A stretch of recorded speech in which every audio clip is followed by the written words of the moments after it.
Tudo bem, pessoal?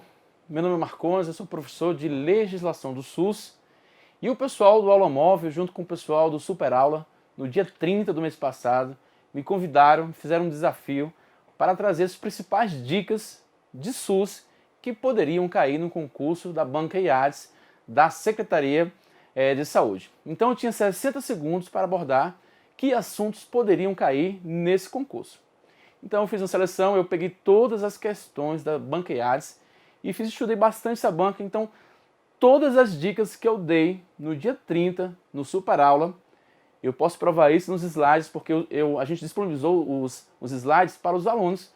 Então todas as questões, tanto da prova realizada de manhã, quanto da prova realizada à tarde, todas as questões constavam nos slides que nós trabalhamos nos 60 minutos de aula que nós tínhamos no dia 30.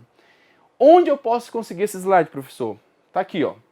Tem o meu Facebook, né, professor Marcondes Mendes. Eu criei um grupo com esse material, eu peguei 91 questões da banca IADES, comentei essas questões. Então você pode entrar nesse grupo aí do Facebook, SUS em Exercícios Comentados, professor Marcondes Mendes. Lá você vai ver os slides que nós trabalhamos na Super Aula no dia 30. Então vou provar para vocês hoje que todas as questões que caíram no dia 7 agora desse mês estavam nesses slides e nessa aula que nós abordamos no dia 30, na Super Aula. E quem não conseguir entrar no grupo aí, pode também mandar um e-mail aqui para a Aula Móvel. Qual é o e-mail? Tá aí, ó, contato@aulamóvel.com.br. Então contato@aulamóvel.com.br, que o pessoal vai mandar para vocês tanto as questões quanto esses slides que nós estamos trabalhando hoje, o pessoal também vai mandar. E você também pode pegar lá no grupo, lá, SUS em Exercícios Comentados, professor Marcondes Mendes. Então vamos lá então, pessoal. Olha só, então nós tivemos duas provas realizadas domingo. Tivemos a prova realizada no período da manhã, que foi para alguns cargos, por exemplo, terapeuta ocupacional.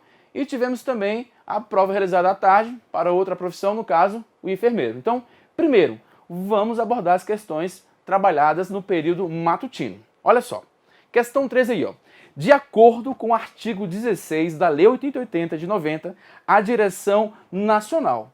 Então, no dia do Super Aula, eu abordei para vocês o artigo 16, 17, 18 e 19. O professor só abordou isso? Abordei. Está lá no meu slide que eu postei lá no grupo no dia 30. E eu expliquei para o aluno que o artigo 16, ele fala da competência nacional. Não precisa você decorar o que tem no artigo 16. Precisa você entender. Então o artigo 16 fala da competência nacional. Qual é o papel do governo federal? O papel do governo federal é formular a política de saúde. Quem criou a Política Nacional de Urgência e Emergência foi o governo federal, foi o Ministério da Saúde. Qual é o papel do governo estadual que está no artigo 17? O papel do Estado é de coordenar. A função típica, né? A função principal do Estado é de coordenar. E no artigo 18 está a função do município. A função do município é de gerir e executar. Professor, existe relação de hierarquia entre a União, o Estado e o município? Não existe. Existem funções de papéis, atribuições de papéis. A União formula, é o papel principal, o Estado coordena e o município ele vai gerir as unidades e executar as unidades. Essas são as funções principais, as funções típicas, as funções mais importantes. E o artigo 19, ele fala o quê? Ele fala qual é a função do DF. A função do DF é o quê? Tanto as atribuições reservadas aos estados e aos municípios. Então, qual é o papel do DF? Coordenar, gerir e executar. Então, o DF faz o quê? Coordena como estado e vai gerir e executar como município. Então, olha só, o artigo 16, União formula, o estado coordena e o município vai gerir e executar. Só que existe o quê? As funções acessórias. A União que formula, ela também pode coordenar. Mas ela não vai coordenar algo tão simples. Ela vai coordenar um sistema nacional. Ela vai coordenar um sistema nacional de saúde. Ela vai coordenar o Sistema Nacional de Vigilância Epidemiológica, o Sistema Nacional de Vigilância Sanitária. Então, ela não vai coordenar algo pequeno. Coordenar uma rede estadual de laboratórios não será a União. Então, a União, a função típica dela é formular. Mas ela também pode coordenar um Sistema Nacional de Saúde. Ela também pode executar a vigilância sanitária e epidemiológica de portos e aeroportos e fronteiras. Então o que acontece? Função típica da União é formular, mas ela também pode coordenar um sistema nacional, sempre ela vai fazer coisas importantes. A instância federal sempre vai fazer coisas importantes. Então, formular, mas também pode coordenar um sistema nacional e também pode o quê? Executar. Professor, mas executar não é a função do município? Isso, é a função típica do município. Mas, por exemplo, vocês acham que executar a vigilância sanitária de portos e aeroportos é uma coisa importante? Eu posso deixar isso na mão de um Estado? Eu não posso deixar isso na mão nem do Estado, nem do município. O Estado e o município podem dar apoio, mas a atribuição de executar a vigilância sanitária de portos e aeroportos é função da União. E se o município não der conta da sua saúde, o Estado vai apoiar. Se o município não der conta da saúde, o Estado apoiou e também não conseguiu resolver o problema, quem vai executar será a União. Então, o município foi lá, teve um surto de dengue, não deu conta de controlar o surto.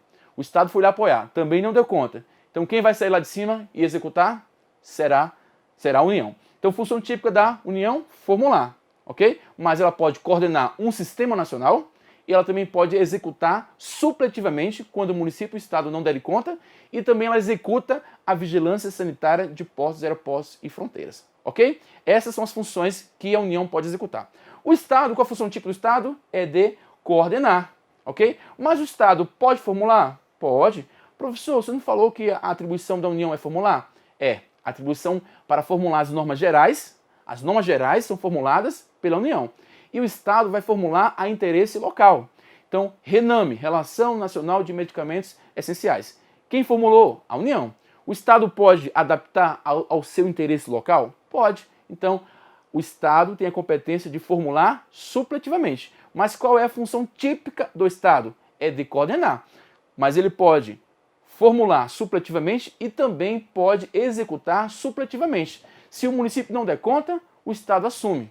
Se o município e o Estado não derem conta, quem vai assumir? A União. Beleza? Qual a função típica do município? Já falamos. Gerir e executar. Mas o município também pode coordenar? Pode. Pode coordenar as unidades. Pode gerir as unidades. O município também pode formular? Pode formular. Supletivamente a interesse local. Então o município pode pegar aquela norma geral e adaptar à sua realidade. Não pode diminuir. Tem que melhorar a sua realidade local. Então, para fechar o conhecimento aqui, pessoal, olha para mim. Olha só, função típica da União, formular. Função típica do Estado, coordenar. Função típica dos municípios, gerir e executar. Mas a União que formula pode coordenar. Coordenar o quê? Um sistema nacional. E a União também pode executar. Executar o quê? Uma coisa importante, que é o quê? A vigilância sanitária de portos, aeroportos e fronteiras. Ok? Qual é a função típica do Estado? Coordenar. Ok? A rede estadual vai coordenar. Mas o Estado pode formular? Pode formular também. Supletivamente a interesse local. Então ele pode pegar uma norma geral, feita pela União, e adaptar à sua realidade local. E o Estado também pode executar? Se o município não der conta, o Estado vai executar supletivamente. Então, o Estado, função típica, coordenar. Função acessória, né? Vai formular a interesse local e também vai executar supletivamente se o município não der conta. E para fechar, qual a função típica do município? Executar. Mas ele pode gerir as unidades e também pode formular a interesse local. Então, olha só. E o DF, já falei para vocês, o DF faz tanto o papel do Estado quanto o papel dos municípios. Vamos agora voltar para a questão para vocês verem como é simples. De acordo com o artigo 16 da Lei 8080, que fala da atribuição nacional, o 16 fala da atribuição nacional, o 17 fala da atribuição do Estado, o 18 fala da atribuição dos municípios e o 19 fala da atribuição do DF. Então, olha só, falou da atribuição nacional. O nacional, qual a função típica dele? Formular, avaliar e apoiar a política de alimentação e nutrição. Isso está no artigo 16 da Lei 8080. Por quê? Letra A, gerir e executar. Quem vai gerir e executar? São os municípios, ok? Participar da execução, do controle e da avaliação das agressões referentes às condições e aos ambientes de trabalho. Isso aqui também é papel do município. Executar executar todos os serviços de vigilância epidemiológica. Não é papel da União executar todos os serviços de vigilância epidemiológica e executar todos os serviços de vigilância sanitária. Não é papel da União. O papel da União é formular, mas a União também pode coordenar. coordena um sistema. A União também pode executar, mas executa coisas importantes. A vigilância sanitária de portos, aeroportos e fronteiras e também executa supletivamente. Então, gente, não é preciso que você decore o artigo 16, 17, 18, 19. Esses artigos são muito cobrados em concurso. Eu preciso entender. Então, se eu entender, eu vou conseguir responder a questão. Então, essa questão é muito simples. Nos slides aqui, ó, tem todas as justificativas. Então, artigo 18, ó, direção municipal, você pode ver. Então, a letra correta foi letra E, né? A Direção Nacional do Sistema Único de Saúde, o SUS, compete o primeiro item, formular e avaliar a política de alimentação e nutrição. Então, uma questão muito simples. Essa questão está nos nossos slides, que nós, né, demos lá a dica lá no dia 30, que essa questão iria cair. Então, se confirmou esse slide mostrando o papel do governo nacional, estadual, municipal e do DF. Nós trabalhamos esse slide no dia 30. Então, se confirmou na prova. Ok? Vamos agora para a próxima questão. Questão 14 aí. Também trabalhamos no dia 30. Os fatores sociais, econômicos, culturais, étnicos, raciais, psicológicos, comportamentais, que influenciam a ocorrência de problemas de saúde e seus fatores de risco na população. O que é isso? No dia 30 eu falei, gente, o artigo 3º da Lei 8080 é um artigo muito cobrado, que a banca IADES adora, fatores condicionantes e determinantes de saúde. Então vamos ler, no dia da aula eu li esse artigo. Vamos ler ele novamente. Artigo 3º da Lei 8080. Os níveis de saúde expressam a organização social e econômica do país, tendo a saúde, como determinantes e condicionantes, entre outros, a alimentação, a moradia, o saneamento básico, o meio ambiente, o trabalho, a renda, a educação. Até falei, ó, a atividade física foi incluída em 2013. Atividade física, o transporte, o lazer e o acesso aos bens e serviços essenciais. Ok? No dia eu falei, gente, muito importante a gente abordar os fatores condicionantes e determinantes de saúde. Ok? Então, enfatizei. E essa questão foi cobrada. Então, vamos focar um pouco mais quais são os determinantes da saúde. Olha só, nós temos os determinantes proximais, os determinantes individuais, que tem a ver com o meio individual. Por exemplo, a idade, o sexo, fatores hereditários, são chamados de fatores determinantes proximais. A banca IADES não cobrou dessa forma dessa vez, mas já cobrou em outras questões anteriores. Então, os fatores condicionantes e determinantes individuais são chamados também de determinantes proximais ou individuais ou micro determinantes. Por exemplo, que tem a ver com o meio individual. Fatores hereditários têm a ver com o indivíduo. Então, nós temos fatores condicionantes individuais e também temos fatores condicionantes sociais.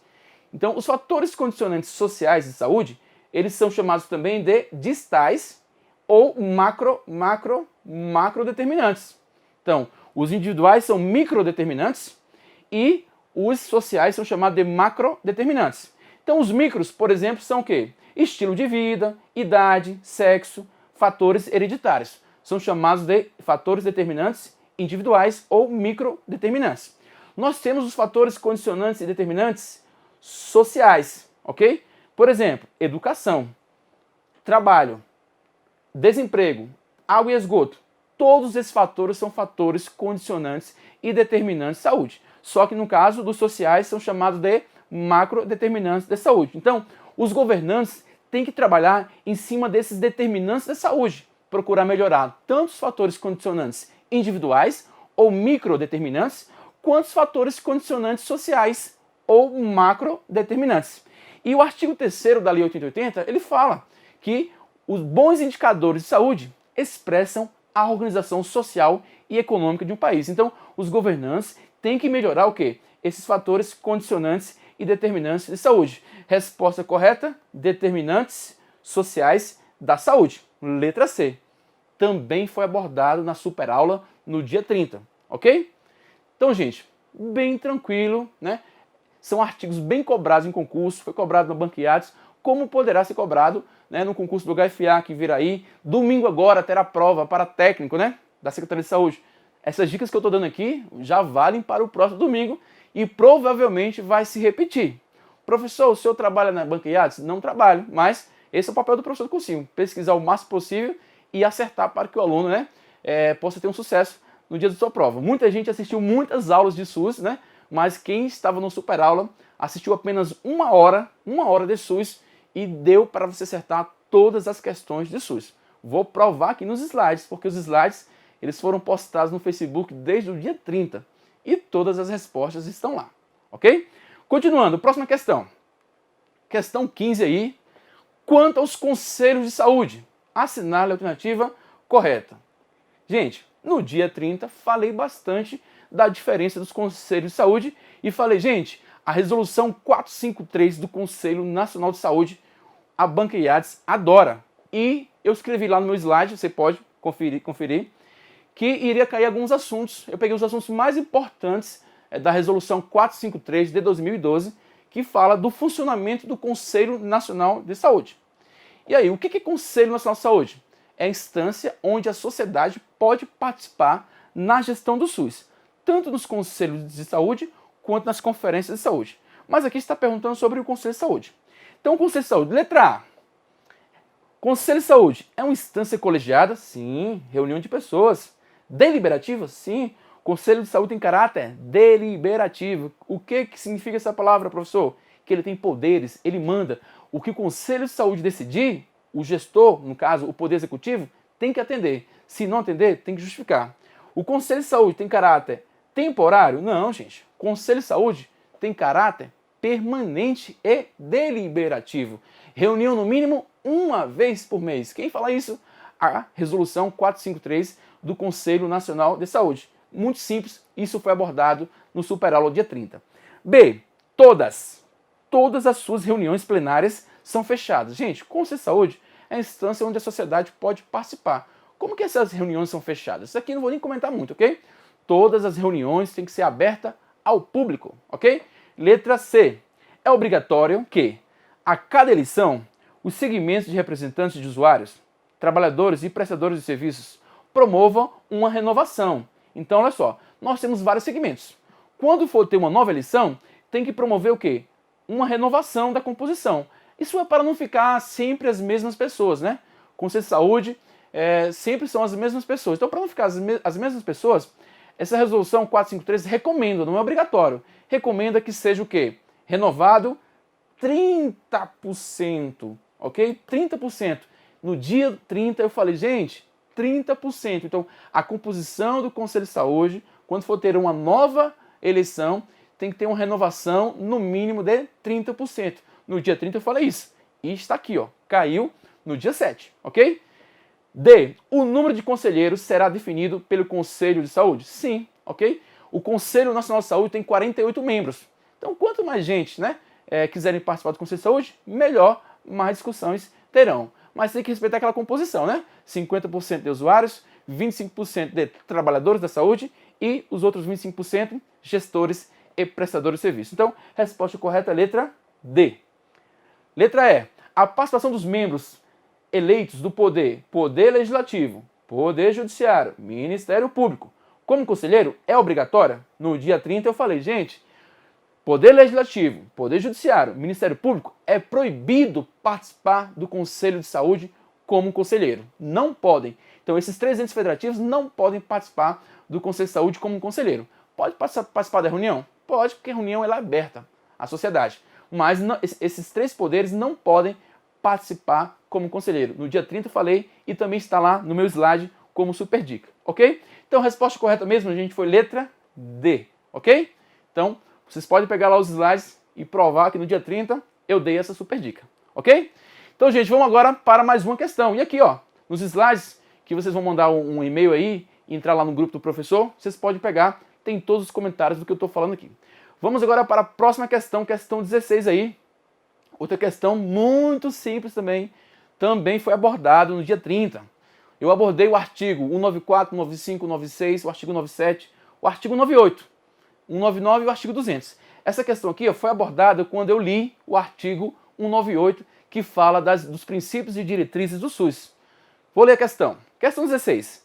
As ações e serviços públicos de saúde integram uma rede regionalizada e hierarquizada e constituem um sistema único. organizado de acordo com as suas diretrizes. No que se refere às diretrizes do SUS, assinale a alternativa correta. Gente, esse enunciado é o comando do artigo 198, ok? Então, quais são essas diretrizes? Letra A, centralização, pelo amor de Deus, gente. Então, uma das diretrizes é o quê? É a descentralização, ok? Então, esquece, ok? Atendimento integral. Professor, atendimento integral. Isso está lá nas diretrizes do SUS no artigo 98? Está sim, é a segunda diretriz, ok? Mas pula, vamos para a letra C. Prioridade para os serviços assistenciais. Gente, isso está lá também no artigo 198. Prioridade para atenção primária, ok? Sem se esquecer da parte assistencial. Está bem aqui o comentário, ó. Com prioridade para as atividades preventivas, sem prejuízo dos serviços assistenciais. Então, a prioridade não é para assistência, a prioridade é para prevenção. Muito simples essa questão, ok? Questão D, participação livre das empresas estrangeiras. Gente, eu falei isso, né? Eu li o artigo 99, ok? O artigo 99 fala o quê? Ó? É vedada a participação direta ou indireta de empresas ou capitais estrangeiros na assistência à saúde no país, salvo os casos previstos em lei. Professor, então todo caso de empresas estrangeiras e capital estrangeiro é proibido na assistência à saúde? Não é todo caso, salvo nos casos previstos em lei. Então qual o caso que dinheiro estrangeiro e empresas estrangeiras pode participar na assistência à saúde? Organismos vinculados ao OMS, ok? Podem doar dinheiro para o Brasil, ok? Só que tem que estar vinculado ao OMS. E também tem que ter autorização do Ministério da Saúde, isso está na Lei 8080. Então, outra dica que abordamos na super aula no dia 30. Voltando aqui para a questão. Então, participação livre é vedado, ok? É vedado, salvo os casos previstos em lei. E letra E, terceirização de serviços essenciais, nada a ver. Então, o artigo 196 fala o quê? Saúde é direito de todos e é dever do Estado. Então, a partir da criação do SUS em 88, é dever do Estado garantir a saúde. A assistência à saúde é livre à iniciativa privada. O setor privado pode participar de forma complementar, ok? Mas o dever de quem é? É do Estado. Do Estado. Muito simples essa questão. Então, letra A, centralização, jamais. Atendimento integral, sim, ok? Porque tá lá, ó, segunda diretriz, ó, atendimento integral. Resposta correta.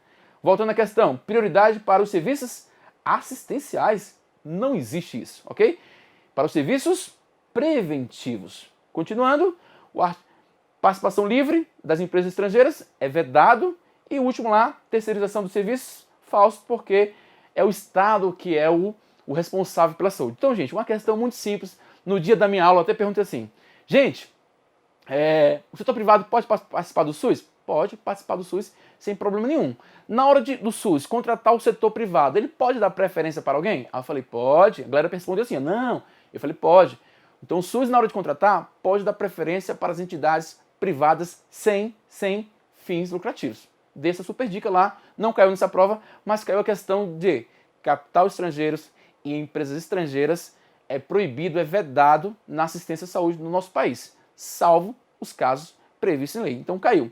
Então todos esses assuntos aqui nós abordamos no dia 30 lá na super aula, ok? Mais uma questão muito simples, ok? Muito simples. O aluno que assistiu os 60 minutos de dicas de SUS, com certeza ia conseguir gabaritar essa prova, ok? Então, gente, a prova do período da manhã encerra aqui a nossa correção e a nossa super dica. Um abraço a todos, sucesso!